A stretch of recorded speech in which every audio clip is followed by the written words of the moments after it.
Towarzysze, mamy 16 czerwiec 2018 roku. Leci tutaj w tle mecz Chorwacja-Nigeria, ale to nie jest ważne. Ważne jest to, że właśnie tutaj odbywa się w tej chwili wielkie posiedzenie rewolucyjne. Ja z towarzyszem maoistowskim.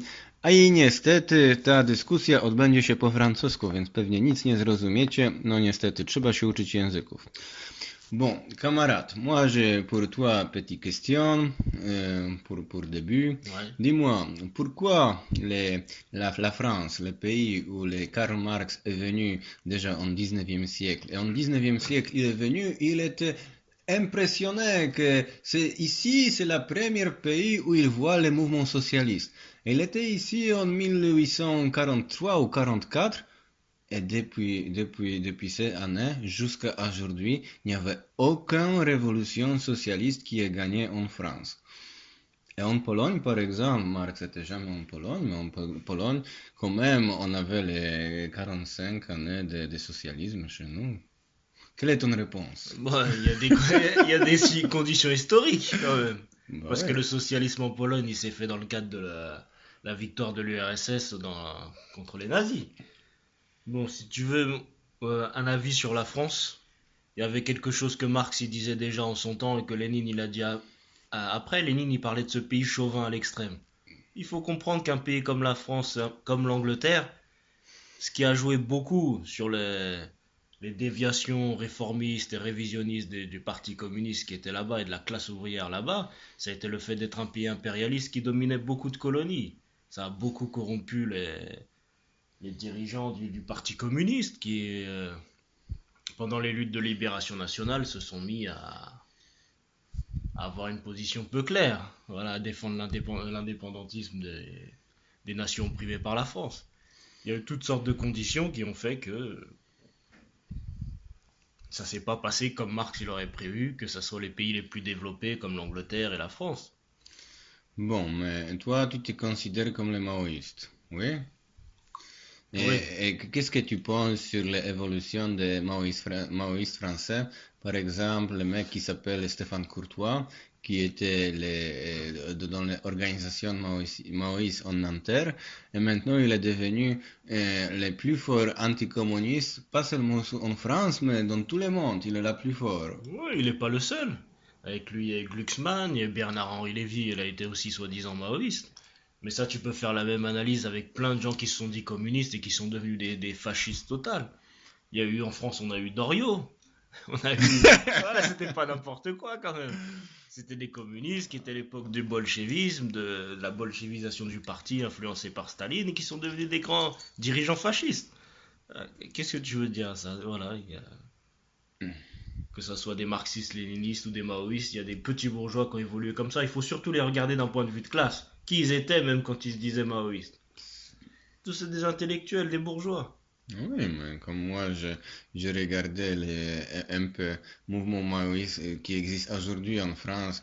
Par exemple, j'avais une possibilité, vu les démonstrations ou tout ce truc avec comment il s'appelle, solidarité avec Abdallah. Mhm. Il n'y a rien qui ait changé. Malheureusement. Comme moi, je posais la question qui est ouvrier ici, j'étais presque seul dans les salles. Malheureusement. Tu sais que c'est mon cas donc. Je suis ouvrier, mais le problème que tu soulèves, c'est un vrai problème. Ah ouais, C'est un vrai problème. toutes ces gens de... Bon, je vais pas dire les noms de partis, mais tu les... Ah, t'as vu comme il y avait les trucs en 1er mai. En 1er mai, il y avait c'est McDonald's qui était brûlé à Oui, Paris. oui, oui, Et t'as oui, vu oui, là-bas un marteau fossile avec oui. PCM? Oui, oui. Oui, mais tu sais, tu peux Ouais, ajouter un drapeau, c'est facile.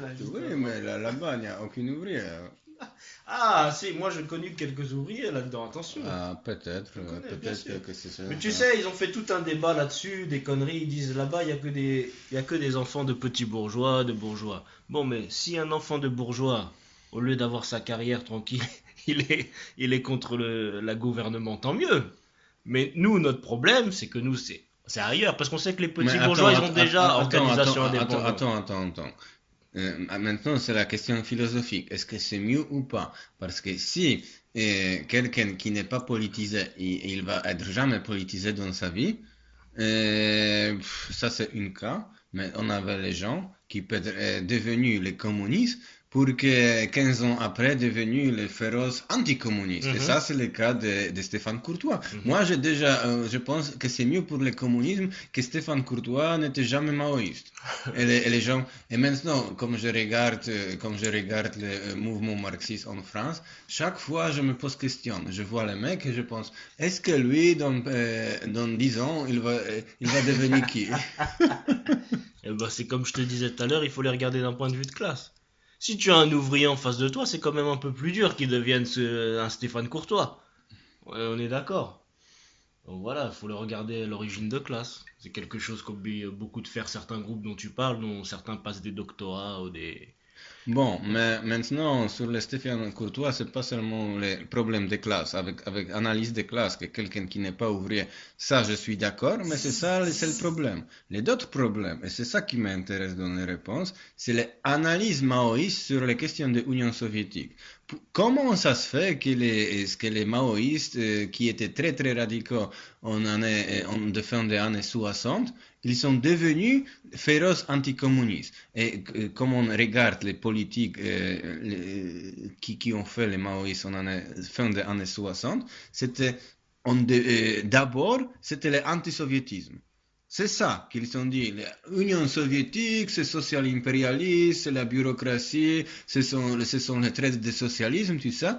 Et avec toute cette analyse, après, et c'est aussi le cas des trotskistes. Si on prend par exemple il y a le mec qui s'appelle Altiero Spinelli. Lui, il était les communistes italien, après il est devenu trotskiste italien, et après il était emprisonné pendant le temps de Mussolini, et comme il est sorti de prison, il est devenu le grand participant de fédéralisation européenne. Et quand tu entres dans le Parlement européen, c'est lui, il dit que c'est le fondateur de l'Union européenne. C'est lui qui a écrit une des manifestes. Mais c'est une ancienne trotskiste. Elle est anciens trotskistes qui sont devenus les grands supporters de l'impérialisme. Il y a les Podhoretz en États-Unis. Avant Trotsky, après nos conservateurs, quelqu'un qui travaillait avec George W. Bush. On peut choisir les milliers. Mais toujours, c'est le même cas. Antisoviétisme jusqu'à anticommunisme. Mais tu analyses antisoviétisme et anticommunisme, c'est la même chose. Un jour, il y a quelqu'un qui se revendique du marxisme-léninisme et m'a fait la même remarque. Il a dit la Chine était anticommuniste parce qu'elle attaquait l'URSS. Je lui ai dit, en quelle année? À l'époque de Khrouchtchev. Je lui ai dit, est-ce que Khrouchtchev, il était révolutionnaire? Il me dit non. Je lui ai dit, alors de quoi tu parles? Ah, parce que si tu attaques quelqu'un qui a trahi la révolution, tu es anticommuniste. Tu connais l'histoire de la déstalinisation. C'est pas les Chinois qui ont fait la déstalinisation. C'est pas les Chinois qui ont fait les réformes économiques en URSS. C'est venu de Khrouchtchev. Avec un coup d'État, avec une répression. Et avec un changement de ligne politique. Que ça soit dans l'économie. Il faut reprendre le problème économique du socialisme en URSS. C'est pas les soviétiques qui les étudiaient. C'est les Chinois qui les faisaient étudier. Je vais te dire une anecdote rapportée par un maoïste français. Qui était au Parti communiste français. Il a expliqué comment la direction du PC, ils ont brûlé les livres de Staline.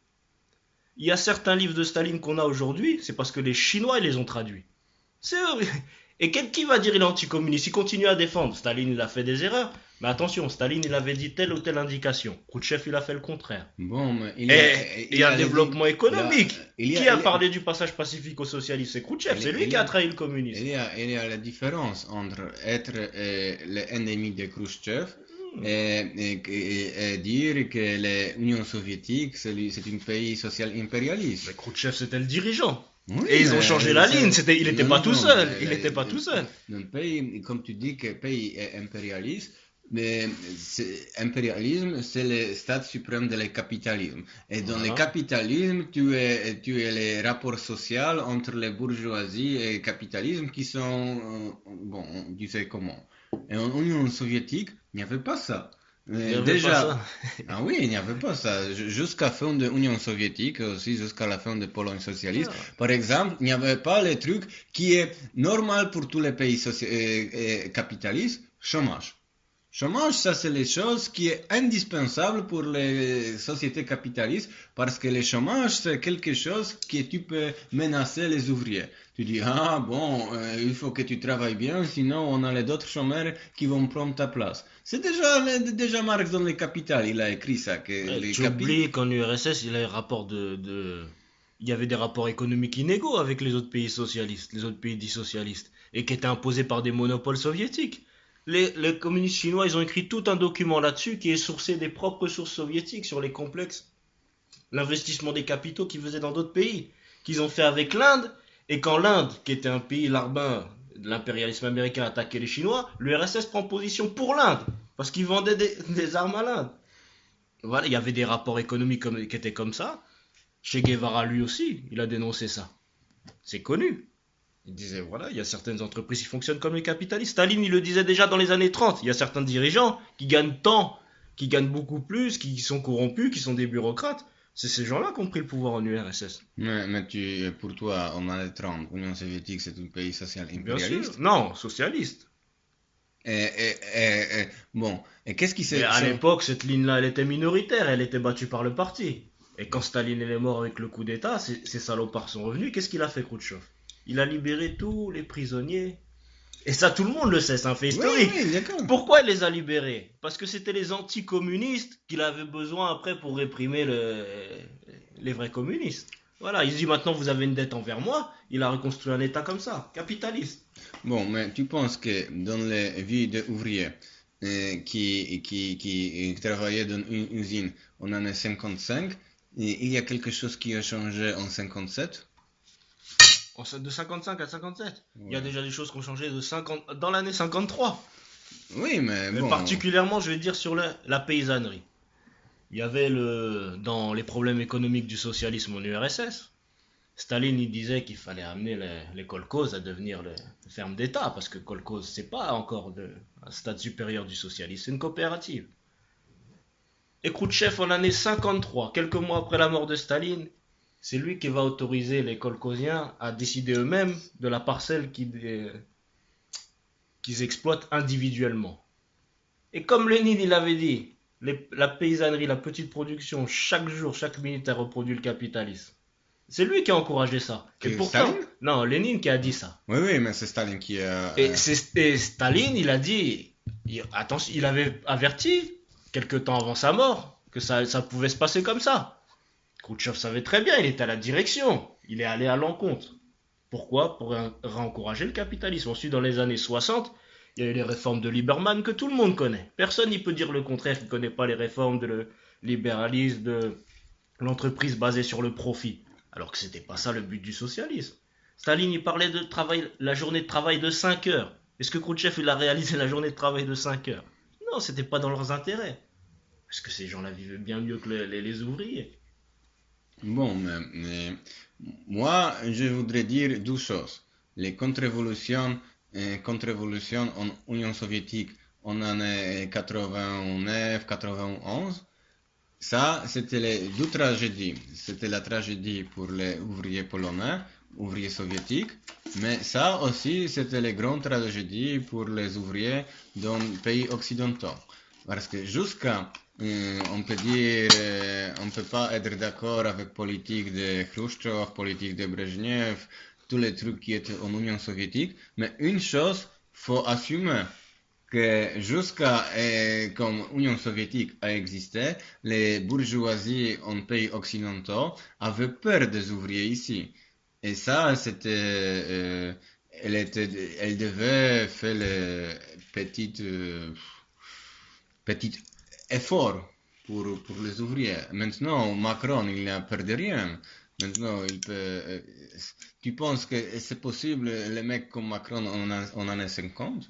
comme les ouvriers français étaient armés, comme ils étaient organisés dans le parti communiste, que les France avait les peur que l'armée rouge bientôt va arriver en Paris. Non, ça, c'était pas possible en années 50. Tu sais, déjà, ils avaient peur que l'armée rouge elle arrive dans Paris en 45 et ça les a pas empêchés en France de flinguer les mineurs en 47. Ça les a pas empêchés non plus de bombarder le Vietnam, la Syrie, voilà. Ça, c'est vrai et faux. C'est-à-dire que bien sûr que la bourgeoisie, elle avait peur. Parce qu'elle avait une classe ouvrière, mais surtout parce qu'elle avait une classe ouvrière à l'intérieur qui était très organisée. Aujourd'hui, ce qui manque, c'est que la classe ouvrière, elle n'est pas organisée. Elle a plus de parti révolutionnaire. Avant, elle avait des partis de masse. Elle avait des syndicats qui étaient bien plus importants. C'est tout ça qui s'est écroulé.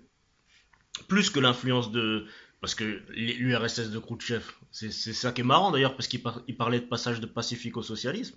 Mais c'était l'époque où même aux États-Unis, ils ont flingué leur propre président. C'était l'époque de la guerre du Vietnam. C'était l'époque de le massacre de génocide en Indonésie.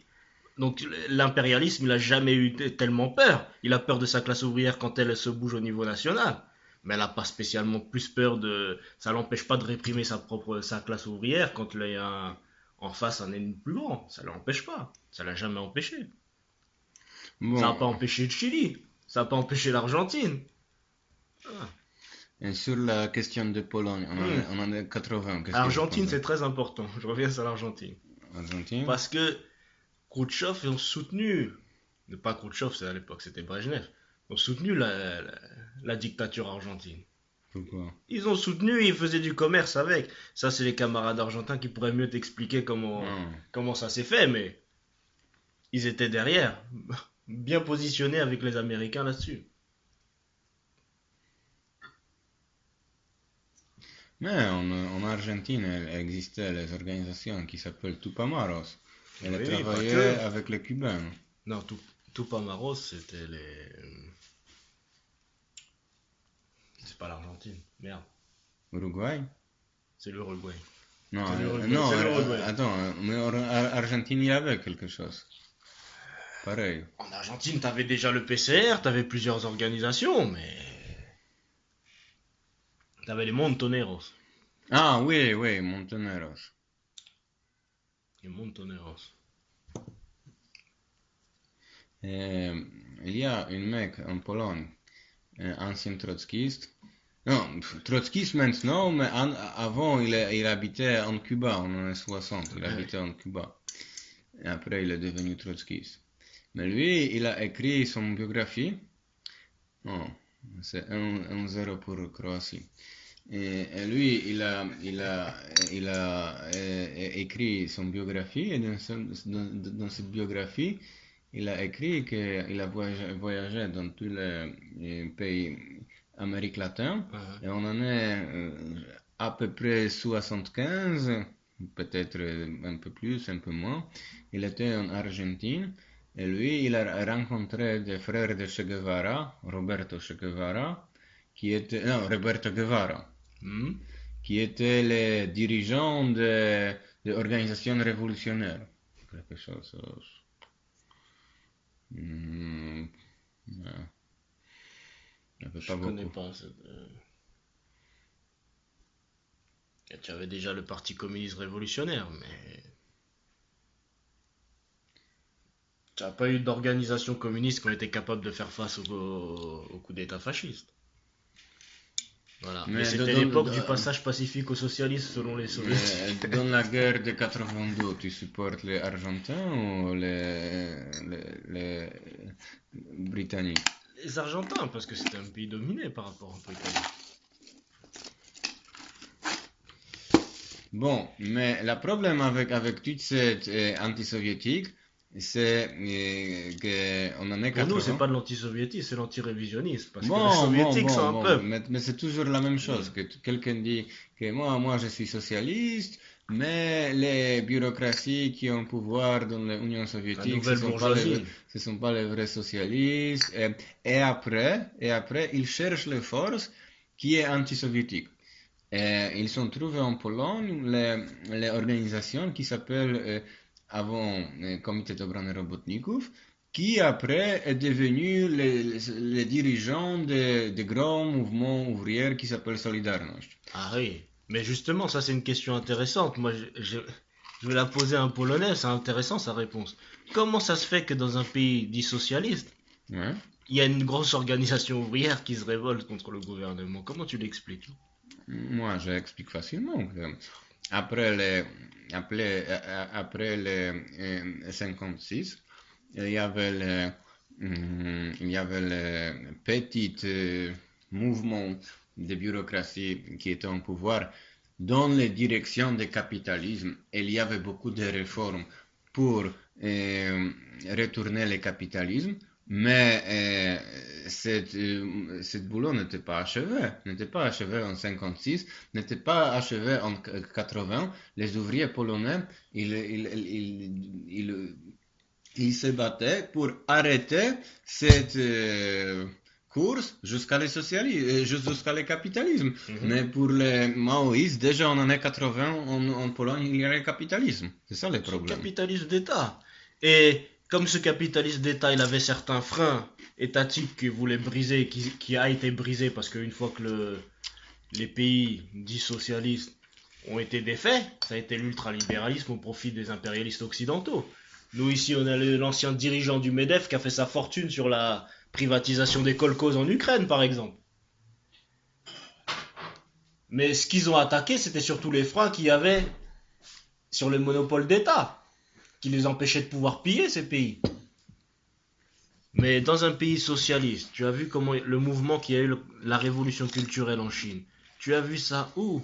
Tu peux voir l'armée, tu peux voir des gens qui sont retournés, des corrompus, des agents, mais tu as vu ça où? Que les ouvriers se soulèvent contre un gouvernement qui est censé les représenter. C'est que ce gouvernement, il a fait des erreurs terribles. Oui, mais moi, déjà, je suis contre toute cette idée de révolution culturelle qui est chaotique. Moi, je suis pour les révolutions culturelles qui sont les dirigeants qui décident ce changement. Tu avais en Union soviétique, et la même chose c'était en Pologne, que c'était les dirigeants des partis qui décident, bon, on change la culture du pays. Petit à petit, comme ça, C'est seulement de haut en bas et pas de bas en haut. Bon, mais tu es même pas marxiste. Marx, Marx, il parlait déjà de ça. C'est déjà, tu dois être éduqué par le on peuple. va Par le peuple. jusqu'à haut, c'est la révolution culturelle en Chine, c'était chaotique. Non, non, Ça fait non. beaucoup de merde en Chine. Contrairement aux mythes qu'ils ont répandus les révisionnistes, jamais le parti il a été évincé de ça. Jamais le parti il a pris. Ça me rappelle une anecdote de Enver Hoxha qui reprochait au parti chinois. Il disait les masses, elles ont changé des noms de rues. Ah, si elles ont changé des noms de rues, ça devait être le comité du parti qui décide. Non, ça t'a fait comprendre la personne, la manière bureaucratique qu'il avait de penser. Et c'est pas étonnant qu'au final, ils s'en sont sortis avec un peuple qui s'est révolté contre eux et ils n'ont pas su tenir. Au point où sa femme a clairement avoué on avait perdu la confiance du peuple. Non, pourquoi tu as perdu la confiance? Parce que tu tenais un contrôle bureaucratique sur les masses. Tu n'as pas laissé faire leurs propres expériences. Avec ça, les Chinois, au contraire, en tout cas tant qu'il y avait Mao, ils ont toujours su tenir dans la voie révolutionnaire. Là où c'était chaotique, ils disaient attention, ça s'écarte de la voie révolutionnaire. Là où les masses, sans demander l'avis, elles s'en prenaient à dirigeants révisionnistes, ils disaient bah, c'est bien, on n'a pas besoin de donner d'ordre pour ça. Et de raconter un truc qui s'est passé en URSS et c'est raconté par le trotskiste Victor Serge. Tu connais Victor Serge? Non, le nom me dit quelque Voilà. chose. Il raconte une anecdote quand il y a eu l'attentat contre Lénine. Et il dit, il y a des ouvriers qui sont venus chez Lénine, et ils ont dit, s'il y a quelqu'un qui porte atteinte à votre vie, on va faire couler le sang. Et qu'apparemment, ça a fait beaucoup inquiéter Lénine. Mais les ouvriers n'ont pas attendu d'ordre pour qu'on leur dise ça. Pourquoi t'as besoin d'attendre un ordre pour réprimer la contre-révolution? Si la contre-révolution se manifeste, tu es un ouvrier, c'est ta révolution. Et ensuite, Victor Serge, et c'est là que c'est intéressant parce que ça montre la différence entre l'esprit petit bourgeois et révolutionnaire. Il reproche à la Tchéka.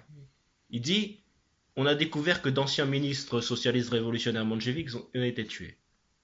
Et on fait l'enquête, on découvre que c'est des ouvriers qui les ont tués. Et il reproche à la Tchéka il dit la Tchéka a fermé les yeux. Et qu'est-ce qu'il aurait voulu? Que la Tchéka condamne les ouvriers qui ont tué des anciens ministres du gouvernement provisoire qui ont tué les ouvriers? Bon, ça voulait dire que la Tchéka n'allait pas avec les ouvriers. Personne il a donné l'ordre, les ouvriers se sont vengés. La Tchéka, elle a fermé sa gueule parce qu'il fallait qu'elle ferme sa gueule, parce que c'est la révolution des ouvriers. Voilà. Il n'y avait pas d'ordre d'en haut.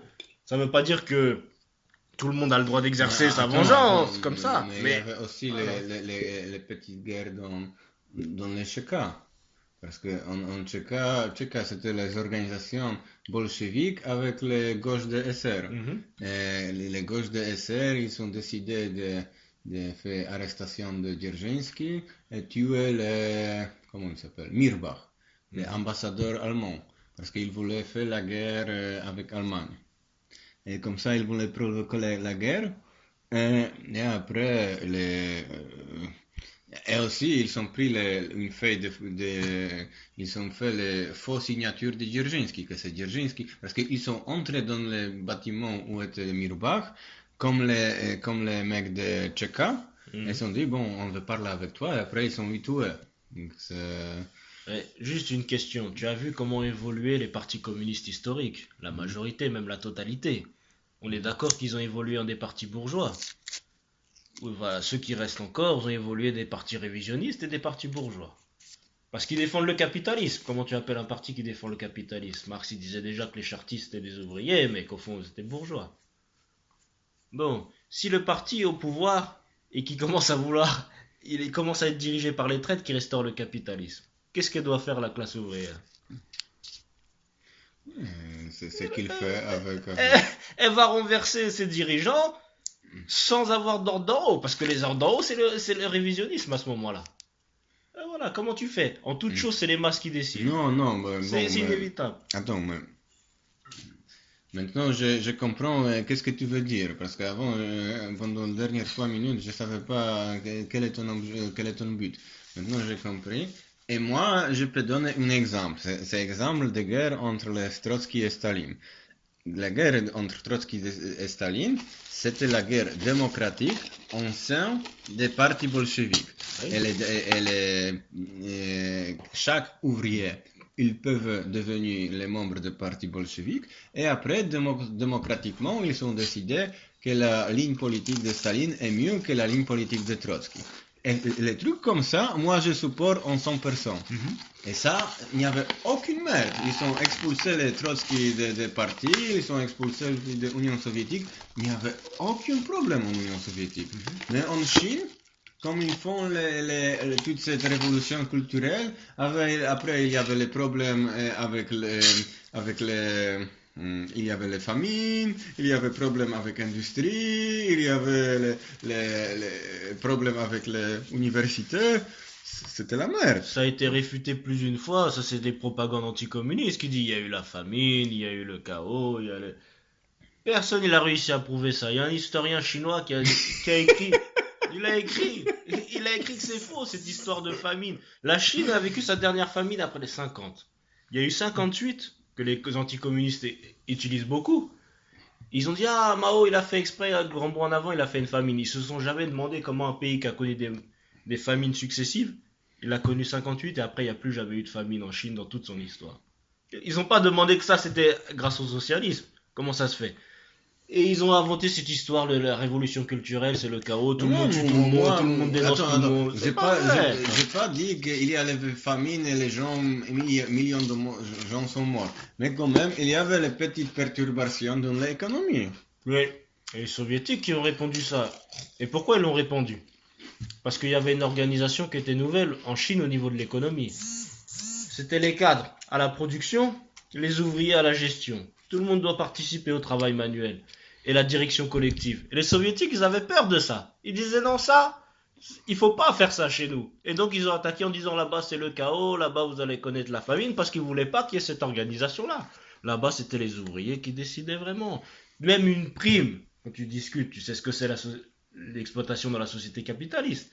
La prime, tu discutes avec les ouvriers. Et tu vas pas toucher une prime si les ouvriers n'ont pas décidé que tu vas toucher ça. C'était la démocratie dans les usines comme il n'y a jamais eu dans le monde. Jamais même en Union soviétique. Parce que c'est pas parce que les Chinois étaient des génies ou que Mao était un génie. C'est parce qu'ils ont connu l'expérience soviétique. Ils ont vécu l'expérience de la dégénérescence de l'URSS. Ils ont tiré des leçons. C'était la première expérience historique, elle a donné des leçons. Quand tu donnes trop de pouvoir, comme ça s'est fait en URSS à des directeurs uniques, voilà ce qui se produit. Et voilà comment il faut lutter contre ça, en faisant redescendre les cadres à la production, leur faisant participer au travail manuel, et là on touche au développement de Marx, depuis... Mais Ouais. maintenant, tu parles un peu comme anarchiste dans le Kronstadt. Non, c'est pas ce que disaient les Oui, anarchistes. oui, mais ils sont... Les anarchistes disaient pour les soviets, sans les communistes, alors que les communistes avaient été élus par voilà, les soviets de Moscou et Pétrograd. C'est différent, c'est très différent. Et surtout, il faut voir le lien dialectique. À l'époque où Lénine, il prenait le directeur unique, tu pouvais pas faire autrement. Il n'y avait pas de dirigeants ouvriers formés, il y avait beaucoup d'analphabètes, c'était comme ça. Mais quand tu évolues à un moment, il faut voir les changements qu'il faut faire. Parce que tu arrives à un moment où il y a un frein. Bon, Une évolution. mais est-ce que tu peux m'expliquer une chose? Parce que maintenant, on avait le 50e anniversaire de tout ce truc de mai 68. Et avec ça, j'ai vu quelques discussions, quelques débats, et ils ont dit que quand même le mouvement maoïste en France, après 68, était très très fort. Il y avait quelques organisations, une qui s'appelait Gauche révolutionnaire, je sais Gauche pas, prolétarienne. Gauche prolétarienne, oui, elle était très très fort. Et qu'est-ce qui s'est passé avec le mouvement maoïste qu'aujourd'hui c'est presque comment dire, faible? Il s'est passé, j'ai envie de te dire, ce qui s'est passé dans presque tous les autres pays. Tu as vu qu'il y a eu des mouvements communistes très forts dans plein de pays, et maintenant c'est très faible. Non, non, mais tu Bon, peux quand même il y les trotskistes par a... exemple, qui sont les trotskistes et les maoïstes ont bien profité les mai 68. Mhm. Mais les trotskistes, ils sont forts jusqu'à aujourd'hui en France et les maoïstes sont disparus. Ah bah il y a une différence intéressante qui sépare les deux. C'est que les trotskistes, ils ont fait un travail d'implantation sérieux. Aujourd'hui, tu les retrouves dans les grandes usines, tu les retrouves dans les syndicats importants, parce qu'ils ont fait ce travail d'implantation et qu'ils ont, en fait, ils ont grandi sur la dégénérescence du PCF. Si le PCF s'était pas cassé la gueule, le Trotsky c'était mort. La différence avec les maoïstes, c'est que ça a été beaucoup de gens d'origine petite bourgeoise, d'étudiants, et qu'eux, ils ont fait ce travail quoi, d'établi un certain temps, et qu'ils l'ont vite abandonné, et beaucoup de dirigeants pour des carrières plus intéressantes pour eux. Ils n'ont pas fait ce travail d'implantation qu'ont fait les trotskistes. Parce qu'au fond, c'était des gens qui juste par la parole disaient la classe ouvrière, mais voulaient pas être mêlés à la condition ouvrière. Ils n'ont pas Attends, fait ce travail d'implantation qu'avait fait le PC. attends, dans ce journal partisan comment il s'appelle? OCML, Hmm. vous pas. Donc là-bas, j'ai lu une fois un article sur les usines qui étaient en Boulogne. Oui, Boulogne. Renault. Il y avait là-bas le mec à Maoïs, qui a fait les grèves, il était tué là-bas. Pierre Auvernet. Et après, ils ont fait les manifestations, je sais pas, 200 000 de gens à Paris, tout ça. Et si j'ai bien compris cet article, c'était le moment que c'est pas seulement que Maoïs était fort, mais aussi les Maoïs étaient forts dans le milieu ouvrier. Les maoïstes étaient forts dans le mouvement ouvrier, en vérité non. Tu tues un ouvrier, c'est normal qu'il va y avoir une manif où va y avoir la masse. Mais par contre, le PC révisionniste, lui, il était encore très fort dans le mouvement ouvrier. Les syndicats réformistes, ils étaient très forts encore dans le mouvement ouvrier. Tu prends juste l'exemple de l'Italie. Ceux qui se disent réclamer maoïstes de l'époque disaient les révisionnistes sont fichus. Ils parlaient comme ça dans les textes. Et tu prends l'enterrement de, comment il s'appelait le connard de dirigeant italien. C'est Berlinguer. Tu vois le nombre de gens qui avaient la masse à l'enterrement de Berlinguer. C'est les révisionnistes, ils étaient très forts encore à cette époque-là. Ils dominaient beaucoup de syndicats, ils étaient très implantés dans la classe ouvrière. Les conflits avec les maoïstes, marxistes-léninistes de l'époque, c'était des conflits violents entre ouvriers.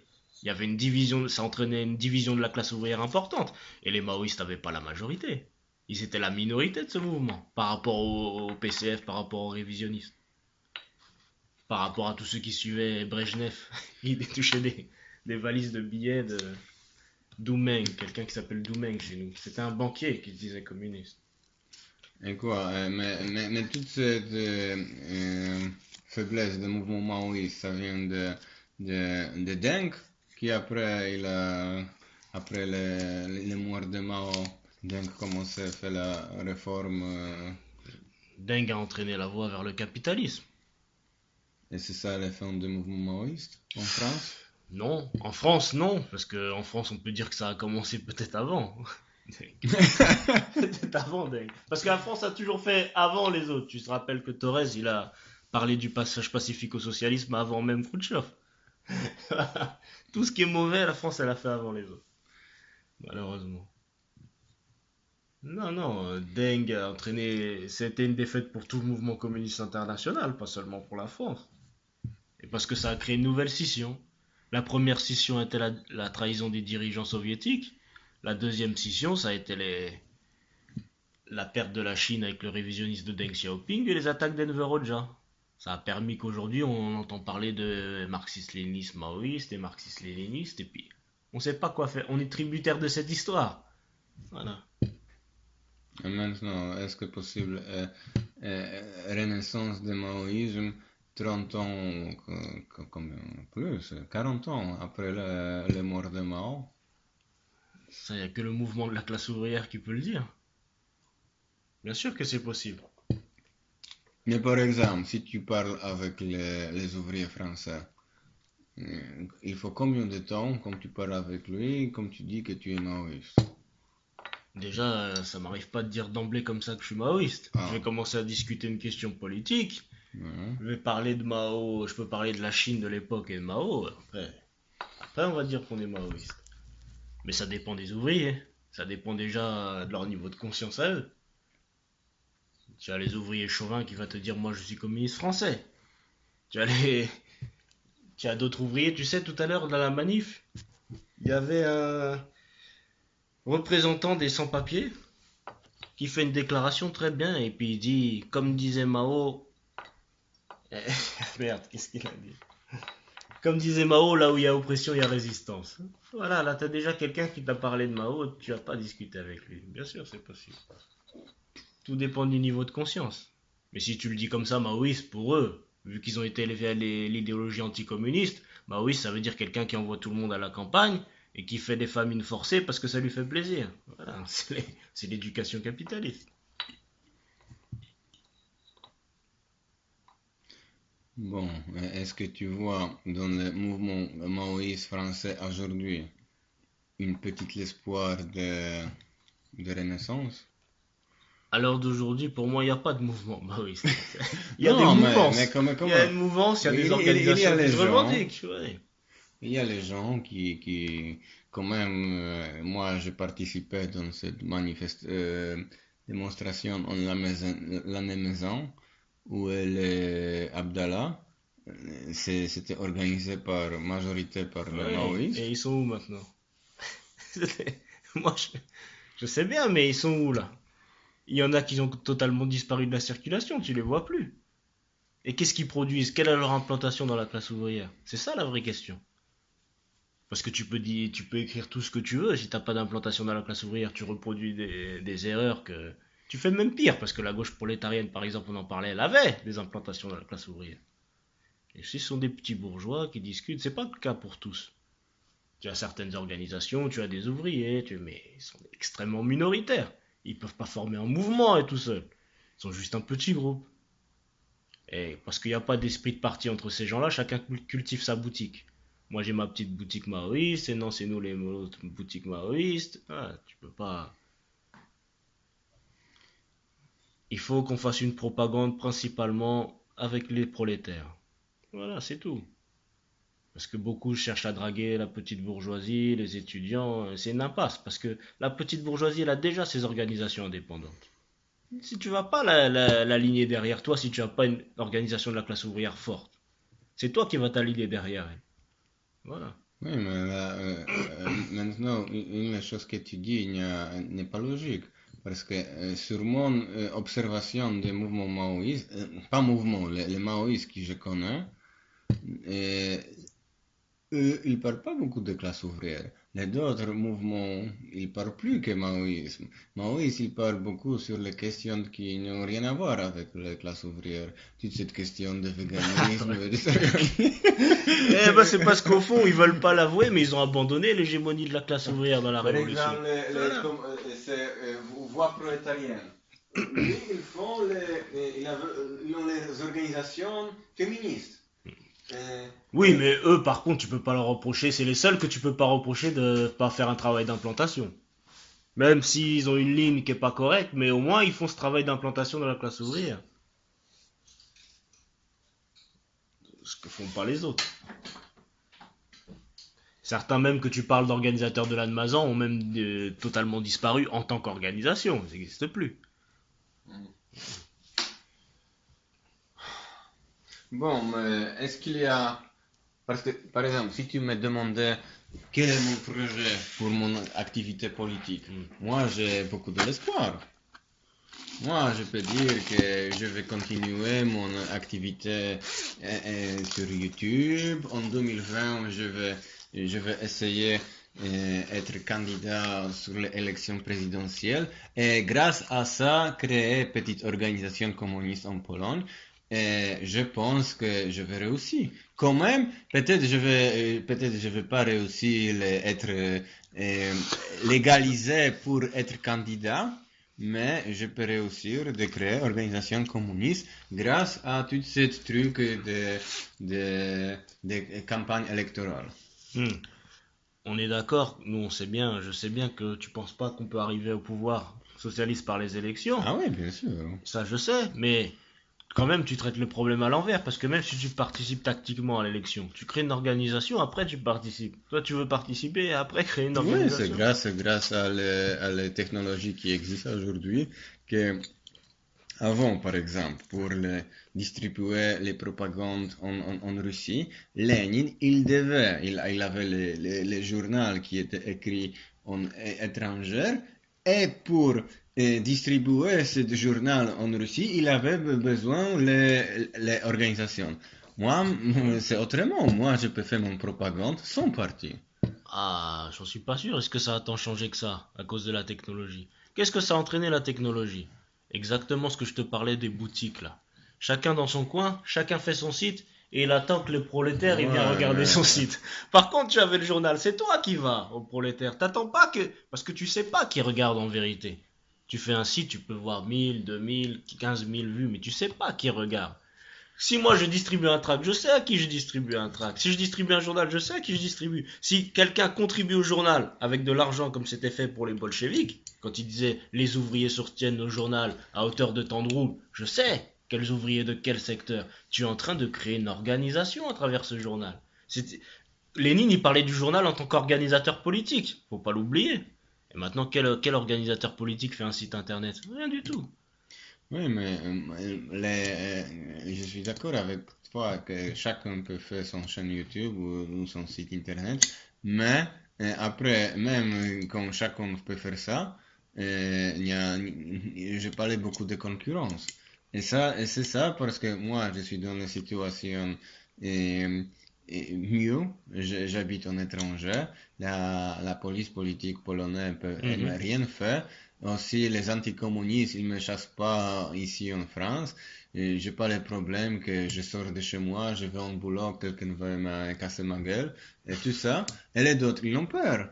Il y a toute cette répression que ils C'est te... vrai, mais par exemple, j'ai du mal à imaginer, je connais pas la Pologne, c'est toi qui vas me dire, mais j'ai du mal à imaginer qu'il n'y ait pas de grève en Pologne, qu'il n'y ait Ah pas de ouais! mouvement des ouvriers en Pologne. Donc à partir de là, tu as toujours un travail d'organisation à faire. Et à ce moment-là, le travail de propagande, il est complémentaire. Mais si tu as juste le travail de propagande sans l'organisation des ouvriers, tu as juste quelqu'un en tôle une fois qu'il va Oui, débarquer. mais il y a les greffes, il y a les trade unions, il y a les réformistes qui sont dedans. Moi, je crois pas que les mouvements ouvriers ou qui fait la grève, où il n'y a pas un parti communiste qui peut pousser ce mouvement ouvrier en bonne direction, que non, ça. On est d'accord, sauf que pour que le parti communiste y pousse, il faut déjà qu'ils te connaissent. Il faut que tu partages leurs conditions, que tu sois avec eux pour qu'ils aient confiance. Tu sais comment fonctionne la classe ouvrière. Il faut pas juste quelqu'un qui dit des belles paroles et va te dire ah oui, oui, oui, c'est vrai, on suit, on prend les armes pour toi. Ça fonctionne pas comme ça. Ça serait bien, ça serait facile. Oui, mais moi, une part de mon campagne électorale que moi je voudrais faire, c'est dire ma vie, qui je suis. Et moi, j'ai rien à cacher. Je dis que depuis longtemps, je suis ouvrier physique. Je suis seul avec tous les candidats qui vont être là-bas, qui vont jamais travailler honnêtement. Toujours, soit dans l'État, soit fonctionnaire, soit dans les banques, tout ça. Et moi, je suis le seul ouvrier, et les ouvriers qui n'ont pas honte d'être ouvrier, parce que d'autres, comme ils parlent, bon, après les études, j'ai travaillé un peu dans la restauration, Ouais. mais je ne vais pas parler de ça. Après, j'ai commencé mon carrière. Hmm. Mais tout ce truc, comme il a travaillé quelque temps, il a honte.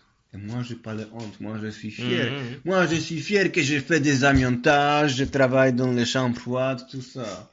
Je suis fier de ça. Ouais, je comprends ce que tu veux dire, mais ce que tu fais là, est-ce que tu pourrais pas le faire là-bas en Pologne de manière semi-clandestine? Ah, en Pologne, Voilà. ils vont avec les Non. exemples de... Avec Pareil, le syndicat, avec les ouvriers qui luttent. C'est eux tes murs hmm. porteurs. C'est eux qui tiennent les communistes. S'il n'y a pas la masse avec toi, on n'est rien. S'il n'y a pas la masse avec nous, on n'est rien du tout. Moi, je peux te dire franchement que avec toute cette répression qui existe en Pologne depuis quelque temps, par exemple, un jour, 30 avril, c'est pas n'importe quel jour, c'est un Mhm, jour mhm. avant 1er mai. Il y avait la police politique qui a entré dans la maison des rédacteurs, des chefs de grands sites internet polonais Mhm. communistes. Déjà, comme je t'ai dit, les adresses de titre. 1917.net.pl. Tu vois, Mhm. ce sont les trotskistes, bon, mais ils ont quand même les marteaux et fossiles et il y a Lénine là-bas. D'accord.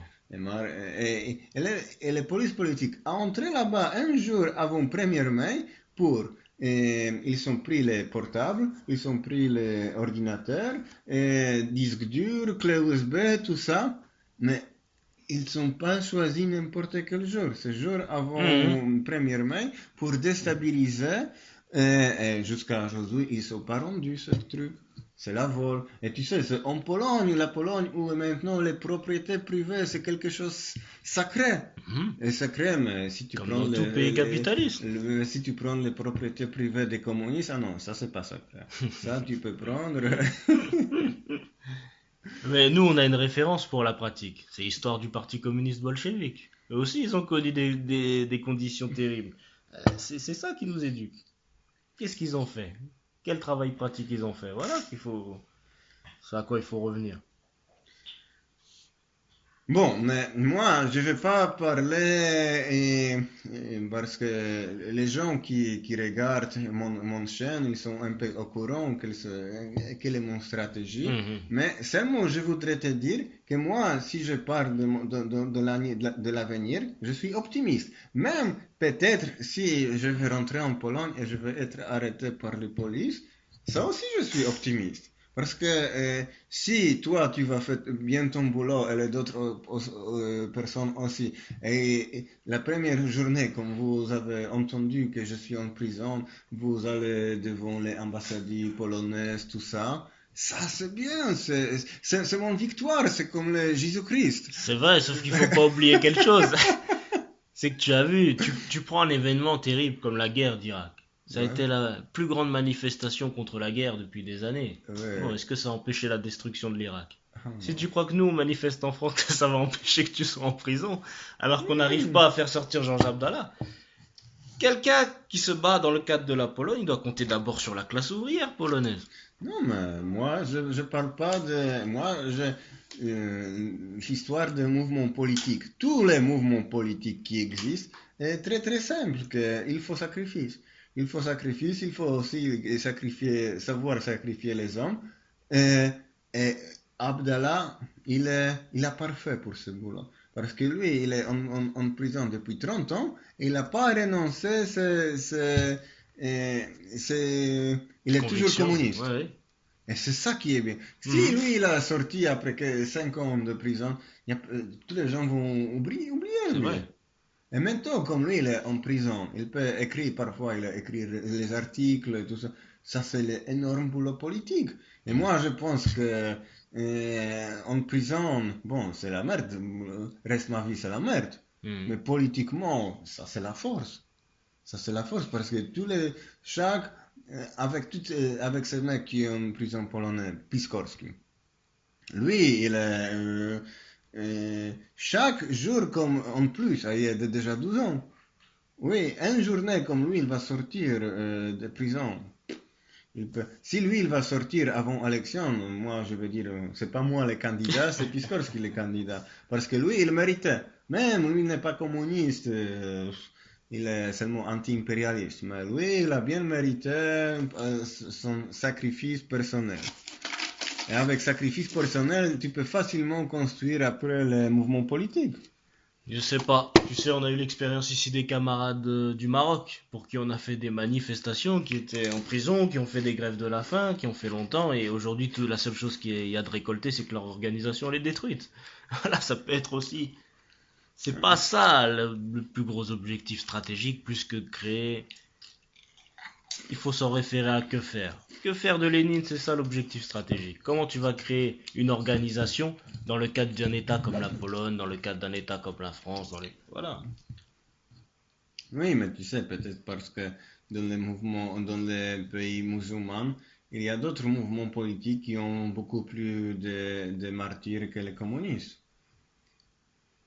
Il y a plein de problèmes à soulever. Et un des problèmes, c'est que, pour moi, je dis qu'au Maroc, ils ont un des mêmes problèmes qu'en France, c'est que c'était des militants qui comptaient pas beaucoup sur la classe ouvrière. Parce que quand tu as la classe ouvrière qui se développe dans un pays, la première chose, tu dois te dire, moi, je vais aller là. Et là, c'est beaucoup d'étudiants. C'est beaucoup plus difficile de réprimer la classe ouvrière que de réprimer des étudiants, par exemple. La classe ouvrière, elle tient la production. Elle peut arrêter, voilà, elle a une force de frappe qui est plus importante. Et là où tu as des mouvements qui n'ont pas su se détacher de leur base étudiante, ou là où ils ont subi une répression, ils se sont fait liquider. Parce qu'ils n'ont pas suffisamment compté sur la classe ouvrière. Ils ne se sont pas suffisamment appuyés sur la classe ouvrière. Mais moi, je suis optimiste aussi, hein. Je suis Bon, optimiste parce que dis tu quelque sais, chose comme d'optimiste. j'avais ce débat avec les petits bourgeois, les intellectuels. J'ai dit, écoutez, vous voulez continuer votre connerie, s'il n'y a pas de parti, moi de toute façon, je suis ouvrier. Si ça doit partir comme à la Commune de Paris sans parti, je serai là de toute façon. Je peux que être là quand ça va partir, je serai là. Nous les ouvriers, on sera toujours là, on peut pas faire autre chose. Donc moi, je suis optimiste, même si on n'arrive pas à créer un parti dans les temps qui viennent, je suis quand même optimiste. Parce que les masses, elles luttent tout le temps, tout le temps. Ouais, mais à Commune de Paris, c'est les exemples des soulèvements ouvriers qui étaient massacrés. C'est vrai. C'est- Là, c'est un martyr qui est Et, resté et ça, c'était dans l'histoire universelle. je sais pas, pendant Mais 20 ça a eu des acquis importants. après les communes de Paris, pendant 20 ans, il n'y avait aucun mouvement socialiste en France. Oh, oui, mais attends, on pensait qu'après la Commune de Paris, avec un tel massacre, il n'y aurait plus rien, mais c'était pas le cas parce qu'il y a une organisation ouvrière très importante. Il y a eu la naissance des grandes confédérations syndicales.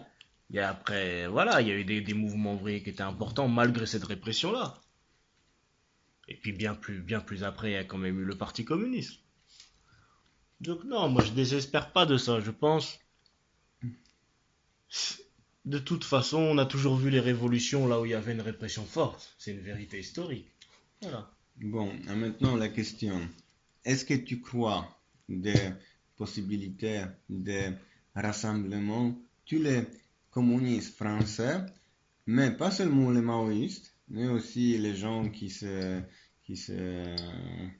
disent soit stalinistes, soit même les révisionnistes comme, je sais pas, ou PRCF, euh, aussi les peut-être trotskistes, tout ça, tous les gens qui se revendiquent de révolution octobre. Tu crois qu'il y a le possible en France de faire les petites alliances Non.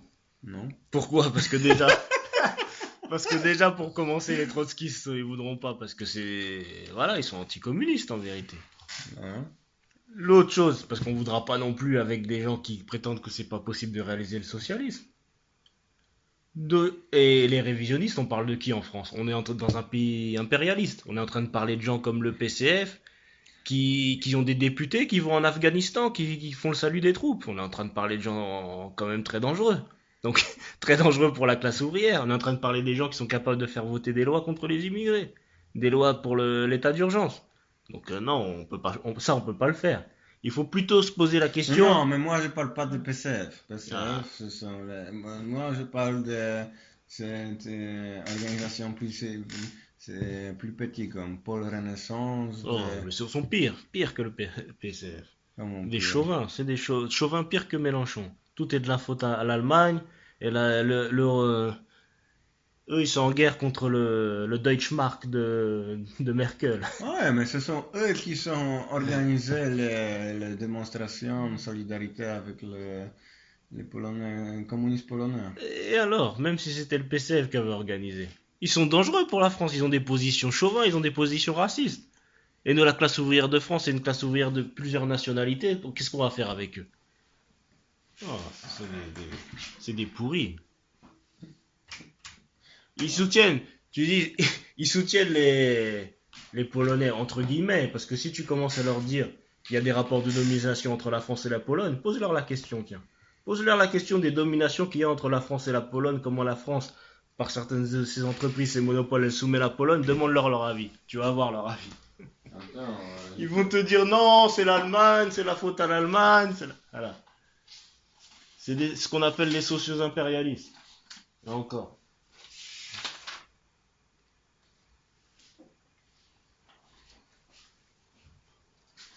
tu vois, il m'a invité.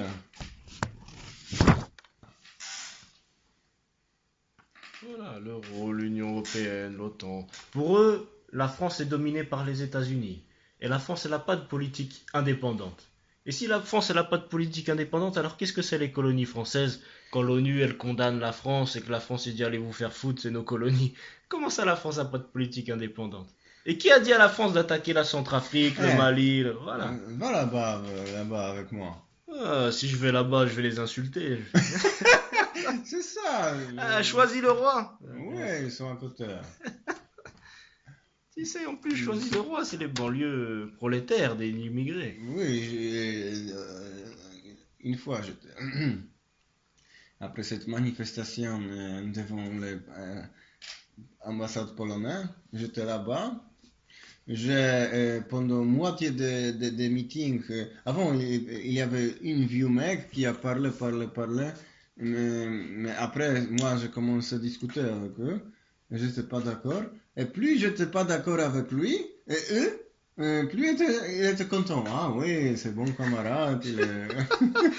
Tu te rappelles cette fameuse phrase que nous a sorti un trotskiste à une réunion bidon où il disait camarade, on n'est pas d'accord, on n'est jamais d'accord d'ailleurs, et c'est tant mieux. Parce que les Non, mais trotskistes sont contents qu'on n'est jamais d'accord. non, c'était réunion de vieux. Il y avait, je sais pas, moitié était vieux et il y avait deux, trois jeunes. Mais ces jeunes ne comprennent rien. Ils n'ont même pas Ouais. ouvert la bouche. Et ces vieux, Non, ces vieux, il faut les laisser partir. Moi, je suis pas pour encourager leur réunion. N'encourage pas leur réunion, laisse-les partir tranquillement. mais il y avait beaucoup de bonne bouffe. Ah bon, s'il y a de la bonne bouffe. C'est- S'il y a de la c'était- bonne bouffe, je t'attends à la sortie. tu Mais sais, sinon... c'était bizarre parce que moi, ils font la même chose que, c'est quoi ça? C'est 11 heures, ouais. C'est 11 heures et les réunions où j'ai participé, c'était aussi 11 heures quelque chose. Et je suis venu là-bas en voiture, je viens, bon, on parle une heure et demie et comme les réunions. Mhm. Et après, moi, je voudrais continuer par là. Non, non, non, on commence les buffets. Et à côté, tu as table avec beaucoup de bouffe. Et ça durait encore une heure et demie, mais maintenant on mange. Mais il y avait beaucoup d'alcool et c'était pas les bières. Et c'était les trucs forts, 40%. whisky, rhum. Oui, tu vois. tout ça. Écoutez, putain, c'est quoi? C'est 13 heures. C'est un peu trop tôt. Moi, je suis en voiture. Bah voilà, t'as tout dit sur cette organisation. Enfin, Non, mais... tu sais, pour nous, il y a quelqu'un de très dangereux qui influence beaucoup les travailleurs, c'est Mélenchon. Oui, ah, et Mais le mec... eux, ils sont pires que Mélenchon. Attends. Le mec, il a parlé que cette dirigeante de cette PRCF, il m'a dit que lui, il est... Parce que moi, je demandais qu'est-ce qu'il pense de Mélenchon. Et lui, il dit, moi, je connais Mélenchon parce que comme moi, j'étais le député dans le truc départemental, il travaillait avec Mélenchon dans une truc. Il était ensemble député de quelque chose. C'est pas tout. Ils ont fait sa campagne. Le dirigeant de ce parti distribuait des tracts pour Mélenchon, faisait la campagne de Mélenchon. Pourquoi? Sur la base de la haine de l'Allemagne. Non. Qu'est-ce que je veux faire avec ça? C'est pas des communistes. Un communiste, comme Lénine, il disait, il prenait l'exemple, je crois, du Japon, où il disait, imaginez des socialistes japonais qui condamnent les annexions de l'Angleterre, mais qui condamnent pas leurs propres annexions. C'est des chauvins. Et ben nous, c'est pareil en France. Si tu as des Français qui osent dire l'Allemagne, ils disent rien sur la France, on sait quel genre de gens c'est. Voilà. Ouais, mais comme tu prends le début de Pologne socialiste, c'était aussi Allemagne. Et avec la haine de l'Allemagne, tu pouvais construire le parti socialiste et faire le socialisme en Mais Pologne. pas avec un pays pourri comme la France, pas avec un pays impérialiste et colonialiste comme la France. Tu sais, Mélenchon, il a sorti un nouveau texte sur l'Allemagne. Et il accuse l'Allemagne, justement, d'avoir bénéficié du pillage de la main-d'œuvre des pays de l'Est. Les Polonais, ce qui est pas faux. Ouais. Sauf que la France aussi. Mais il le dit pas.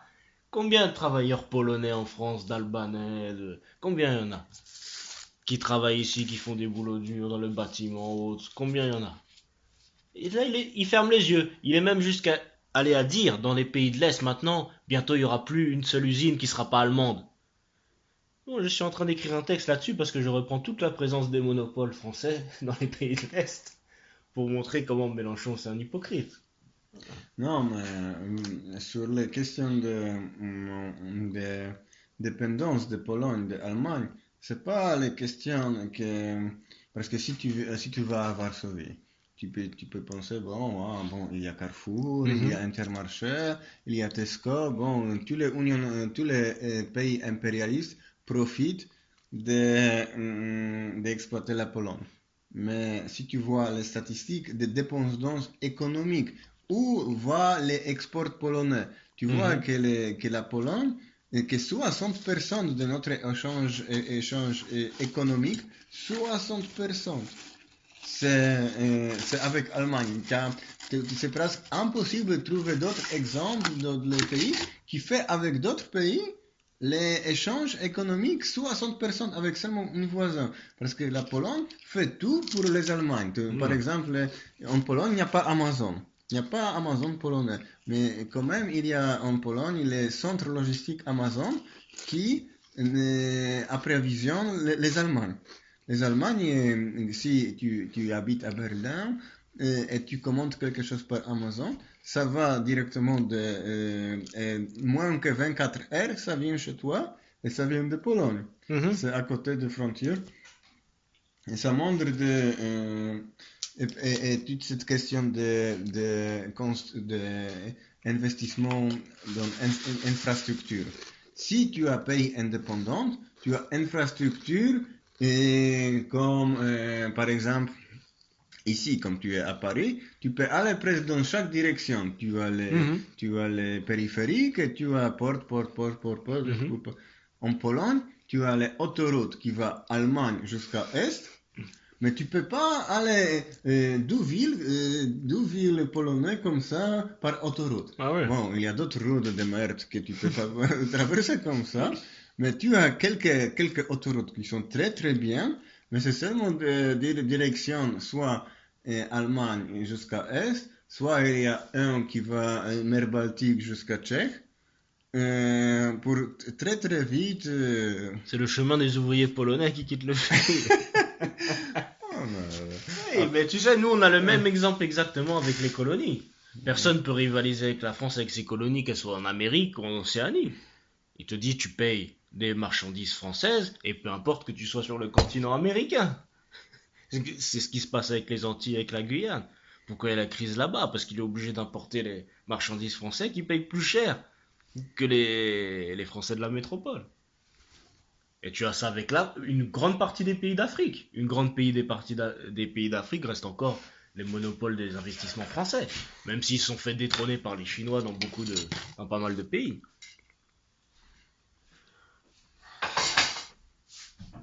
Bon, parle. Hein? Je veux... Ah non, c'est ton émission. Quoi? C'est ton émission. Ouais, mais c'est toi le hôte principal ici. Moi, je veux préparer les tartes. Tu prends par exemple les Comores. Ouais. Tu connais les Comores? Oui, Mayotte. Non, Mayotte est C'est une une île île. que les Français ont Ouais. volée aux Comores. Ouais. Parce qu'à l'origine, Maintenant, tous les voilà. Comorais, ils veulent devenir mayotains. Mais parce qu'en fait, c'est un même peuple. Il n'y a pas de différence entre eux. Ils sont tous le même peuple. C'est juste les Français qui les appellent des immigrés quand ils viennent. Quand les Comoriens viennent à Mayotte, ils les appellent des immigrés. C'est un peu comme si tu séparais, je sais pas, moi, tu sépares une partie de la Pologne d'une autre, et puis la partie qui vient, tu les appelles des immigrés. Et ben tu prends juste les Comores. La France, elle dirige la Banque centrale des Comores. À la Banque centrale des Comores, il y a 4 administrateurs, il y a 2 Français. C'est vrai. Et si les Français viennent pas, tu peux pas réunir le conseil d'administration. Ils peuvent faire bloquer un vote. Tu as vu ça où que le Comorien ou l'Ivoirien, il a le droit à la Banque de France? Bon, si Mélenchon il est pas capable de dire ça, c'est parce que c'est un impérialiste. Il veut pas dénoncer ça. Tu vois, dans les Antilles, tout ce qui domine les terres agricoles, la majorité du commerce, c'est les béquets. C'est les familles de blancs colonialistes depuis plusieurs siècles. Et quand tu demandais à un béquet, qu'est-ce que c'est les béquets? Tu demandais à un dirigeant béquet, qu'est-ce que c'est les béquets? Il te dit, ce sont les Européens qui se sont reproduits à la Martinique en race pure. Ce sont des fascistes. C'est vrai, ils te déclarent ça sans problème. Et tu vas entendre tous les Macron, les Valls, les Hollande, ils vont te dire contre le racisme. Et toujours, ils alimentent les béquets, le commerce des béquets, voilà, qui sont les maîtres esclavagistes. Donc quand tu vis dans un état colonialiste comme ça, t'as beaucoup à faire. Parce que ça corrompt la classe ouvrière. Il y a combien de Français qui reconnaissent que les Antilles, la Guyane, Tahiti, Mayotte, c'est des colonies? Combien? Il y en a beaucoup que c'est un tabou en France. Ils vont te dire non, c'est la France. En Amérique, c'est la France. En Nouvelle-Calédonie, c'est la France.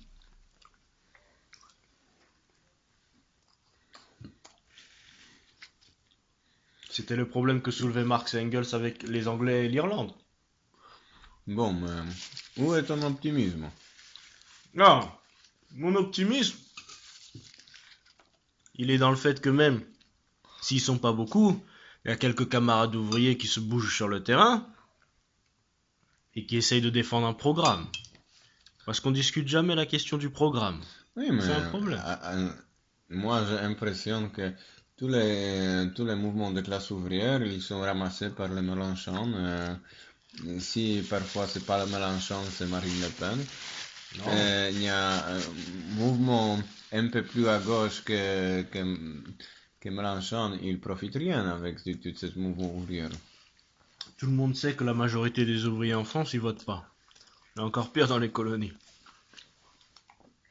Mais si nous on fait pas le travail à la base, qui est le travail sur les revendications ouvrières, le travail de lutte quotidienne avec les ouvriers, pas à l'extérieur avec mon tract à l'usine, non, à l'intérieur. À l'intérieur de là où les ouvriers souffrent le plus. C'est ce on a essayé de convaincre plusieurs camarades de s'engager là-dedans, mais Mais, qu'est-ce que tu veux? bon, Il y en a qui préfèrent faire ah, des carrières. oui, mais moi j'ai l'impression que les maoïstes, ils préfèrent parler de la Khrushchev que de la fait organiser la classe ouvrière. Ah, malheureusement, je pense que c'est pire que ça. Il y en a qui préfèrent parler du véganisme ou autre chose.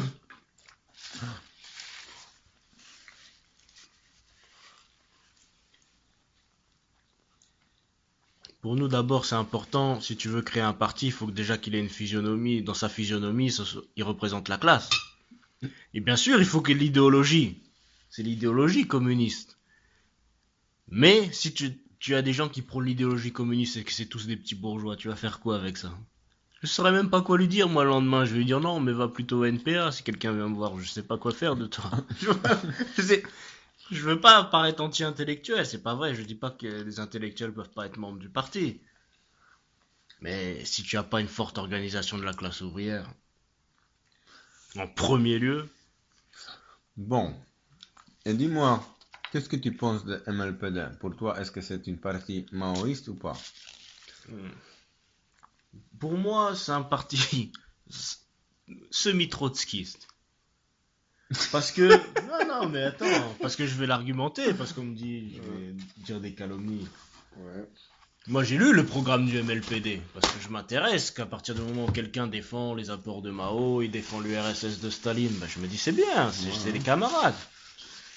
Bon, dans ce programme, c'est dommage que je l'ai pas, parce que faudrait que je dise la formulation exacte, je vais le dire de tête, hein. Ouais. Mais en gros, il dit que c'est plus possible de construire le socialisme dans un seul pays, à cause du développement économique de maintenant, à cause... Bon, et ça, c'est les débats déjà des années 20 entre Trotsky et Staline. VP disent la même chose. Bizarrement, ils n'aiment pas MLPD, mais ils disent la même chose. Bon, moi, j'ai posé la question à VP. J'ai dit, qu'est-ce qui vous a permis de faire cette conclusion-là? À cette phrase de Staline, j'ai rappelé comment Staline y posait la question dans les années 20. Qu'est-ce que ça veut dire, la possibilité de construire le socialisme dans un seul pays? Ça veut dire, est-ce qu'on est capable de triompher des éléments capitalistes de notre économie sur la base des forces intérieures de notre révolution? Bon, suivant comment tu réponds à cette question, ou t'es un révolutionnaire, ou t'es un capitulard. Parce que si tu dis on n'est pas capable, ça sert à rien qu'on essaye de faire la révolution. Chacun rentre chez soi, il va continuer à travailler ou vendre du shit, mais c'est tout, y a rien à faire. Parce que si tu dis, tu renverses le pouvoir, tu n'es pas capable de construire le socialisme, alors qu'est-ce qu'on fait? Et systématiquement, quand tu poses cette question, tu peux essayer, tu n'auras pas de réponse.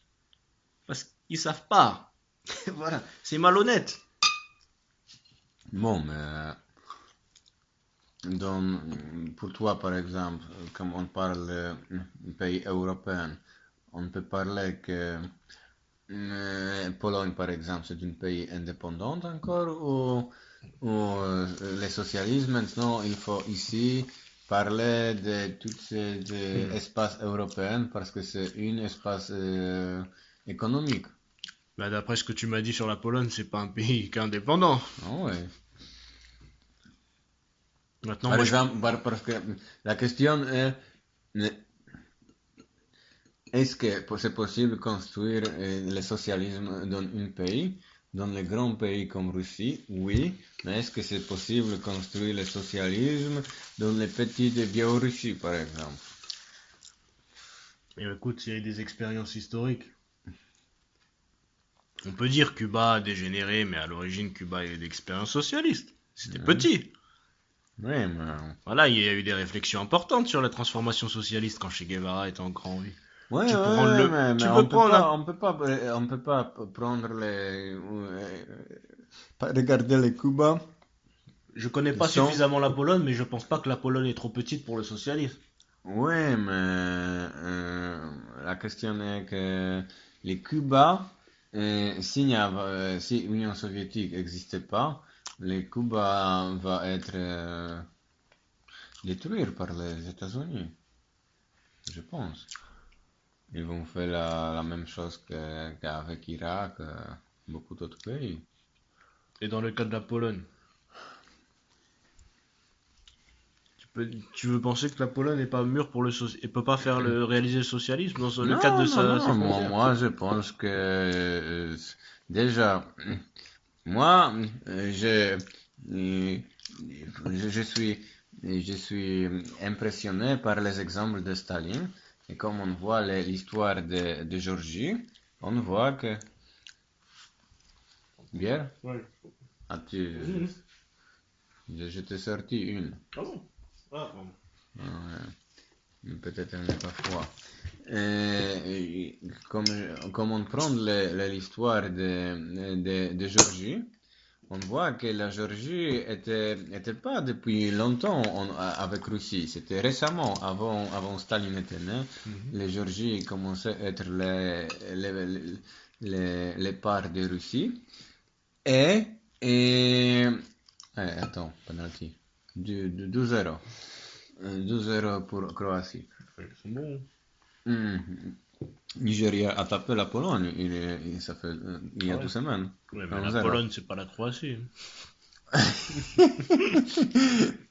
Voilà. Bon, comme ça, Staline, comme il parlait de socialisme dans un pays, il était géorgien, mais il n'a jamais parlé de socialisme dans Petite Géorgie. Il est devenu même mentalement des citoyens de d'autres pays. Il a fait des révolutions dans d'autres pays. Après, il a fait tout pour exporter les pouvoirs soviétiques aussi en Géorgie. Mais pour lui, comment on dit, son patrie, c'était pas Géorgie. Pour lui, son patrie, c'était toutes les unions soviétiques. Bien sûr, mais Et- parce et- que et ils même- étaient liés. Ils étaient liés déjà sous le tsarisme, tous ces pays-là. Et maintenant, si tu me poses question, est-ce que moi je voudrais être dirigeant de petite Pologne ou le dirigeant de toutes les unions européennes? Ce que tu voudrais, c'est autre chose. Nous, on parle de possibilités. Parce que si tu me dis est-ce que je voudrais le socialisme en France, je dis non, moi je le veux dans le monde. Ouais. Mais si tu me dis est-ce que c'est possible, si je dis que c'est pas possible, je passe du côté des trotskistes, des capitulards. Non, moi, Par contre, si nous on peut faire tout de suite avec la Belgique, non, avec mais l'Allemagne, moi je parle pas de niveau. Attends, viens. Halo? Więc towarzysze, jeśli ktoś to jeszcze słucha, pewnie nikt tego nie słucha, no ale jakby ktoś to jeszcze słuchał, to tutaj doszło do technicznej przerwy. No a tutaj właśnie kilka zdań na zakończenie właśnie więc może oddam głos towarzyszowi. Taka mała nauka właśnie języka polskiego. To dit quelque chose. Par exemple, tu peux dire niech żyje Stalin. Qu'est-ce que ça veut dire? Niech żyje putain, vive Vive Staline. Ah non, mais c'est niech żyje. Niech żyje Niech Staline. żyje, oh oui, c'est mieux. De toute façon, il y a une chose qui est certaine, c'est de la Pologne à la France, la seule solution, c'est que la bourgeoisie doit être liquidée en tant que classe. Ah ouais, c'est ça. Voilà. Mais chez nous, il y a un mec qui s'appelle Dzerzhinsky, qui a beaucoup d'expérience. Ah oui, Ah ouais, en France, c'est qui est le meilleur? Ah, en France, on n'a pas l'expérience Tu sais que même en France, on a eu beaucoup de Polonais qui ont eu une bonne expérience. Ah oui, il y a eu Dombrowski dans la commune de Paris. Dombrowski. Et il y a eu, après, pendant la Résistance, Joseph Epstein. Tu connais Joseph Epstein? Non, je connais C'est pas. Ah non, mais juif polonais. Ah, juif qui- polonais, oui, c'est juif polonais, qui était- polonais, c'est. qui était résistant, des dirigeants de la résistance en France.